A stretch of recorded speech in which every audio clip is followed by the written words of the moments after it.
ಎಲ್ಲರಿಗೂ ನಮಸ್ಕಾರ ಸ್ನೇಹಿತರೆ. ನಾನು ನಿಮ್ಮ ಪ್ರೀತಿಯ HP ಮಂಜುನಾಥ್ ಮಾತಾಡ್ತಿರೋದು.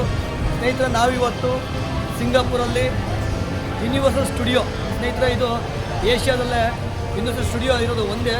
ವರ್ಲ್ಡಲ್ಲಿ 7 ಸ್ಟುಡಿಯೋ ಇದಾವೆ ಸ್ನೇಹಿತರೆ. ಅದರಲ್ಲಿ ಏಷ್ಯಾದಲ್ಲಿರುವಂತಹ ಏಕೈಕ ಯೂನಿವರ್ಸಲ್ ಸ್ಟುಡಿಯೋ. ಇಲ್ಲಿ ಹಾಲಿವುಡ್ ಫಿಲಮ್ಸ್, ಮಮ್ಮಿ, ಡೆವಿಲ್, ಪ್ರತಿಯೊಂದು ಫಿಲಮ್ಸ್ನ ತುಂಬ ಫಿಲಮ್ಸ್ ತೆಗೆದಿದ್ದಾರೆ. ಇವತ್ತು ನಮ್ಮ ಡ್ರೀಮ್ ಆಗಿರುತ್ತೆ ಒಂದು ಸಿಂಗಾಪುರ್ ಟ್ರಿಪ್ನ ಟೂರ್ ಮಾಡಬೇಕಂತ ಹೇಳಿ. ಸ್ನೇಹಿತರೆ, ನಾನು ಕೂಡ 19 ಸಿಂಗಾಪುರ್ ಟ್ರಿಪ್ ಮಾಡಬೇಕಂತ ಭಾಳ ಖುಷಿಯಲ್ಲಿದ್ದೆ. ಬಟ್ ಎಲ್ಲೂ ನಮಗೆ ಅವಕಾಶ ಸಿಕ್ಕಿರಲಿಲ್ಲ. ಇವತ್ತು ವಿಯೋಮಾರ್ಟ್ ಕಂಪ್ನಿಗೆ ಬಂದು ಜಸ್ಟ್ ಒಂದು 27 ಮಂತ್ಸಲ್ಲಿ 4 ಫಾರಿನ್ ಟ್ರಿಪ್ ಆಯಿತು. ಈ ಫಾರಿನ್ ಟ್ರಿಪ್ಪಲ್ಲಿ ವಿತ್ ಫ್ಯಾಮಿಲಿ ಜೊತೆಗೆ ಬಂದಿದ್ದೀನಿ, ವಿತ್ ತಂಡದ ಜೊತೆ ಬಂದಿದ್ದೀನಿ.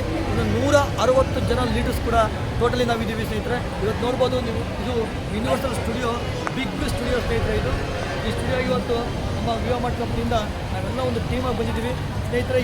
ಯಾವ ವ್ಯಕ್ತಿ ತನ್ನ ಹಾರ್ಡ್ ವರ್ಕ್ ಮಾಡ್ತಾನೆ ಅವನ ಜೀವನದಲ್ಲಿ ಒಂದು ಕೀ ಟು ಸಕ್ಸಸ್ ಅಂತ ಇರುತ್ತೆ. ಆ ಸಕ್ಸಸ್ ಫಾರ್ಮುಲಾ ಇವತ್ತು ನಮಗೆ ವಿಯೋಮಾರ್ಟಲ್ಲಿ ದೊರಕಿದೆ ಸ್ನೇಹಿತರೆ. ಇದು ನಮ್ಮದು 5ನೇ ಫಾರಿನ್ ಟ್ರಿಪ್ ಆಗ್ತಾಯಿದೆ ಸ್ನೇಹಿತರೆ. ಇವತ್ತು ತುಂಬ ಖುಷಿ ಇದೆ. ಎಲ್ಲರೂ ಕೂಡ ಈ ಥರ ಲೈಫಲ್ಲಿ ಒಂದು ಕಷ್ಟಪಟ್ಟು ಹಾರ್ಡ್ ವರ್ಕ್ ಮಾಡಿ ಜೊತೆಗೆ ಸಕ್ಸಸ್ ಫಾರ್ಮುಲಾ ಬಂದಾಗ ಆ ಸಕ್ಸಸ್ ನಮಗೆ ಒಂದು ಕೀ ಟು ಸಕ್ಸಸ್ ಆಗುತ್ತೆ. ಈ ಕೀ ಟು ಸಕ್ಸಸ್ನ ಒಂದು ಯಶಸ್ಸು ಕೂಡ ನಮ್ಮ ಹತ್ರ ಇರುತ್ತೆ ಅಂತ ಹೇಳಕ್ಕೆ ಇಷ್ಟಪಡ್ತೀನಿ. ಜೈ ವಿಯೋಮಾರ್ಟ್, ಜೈ ಜೈ.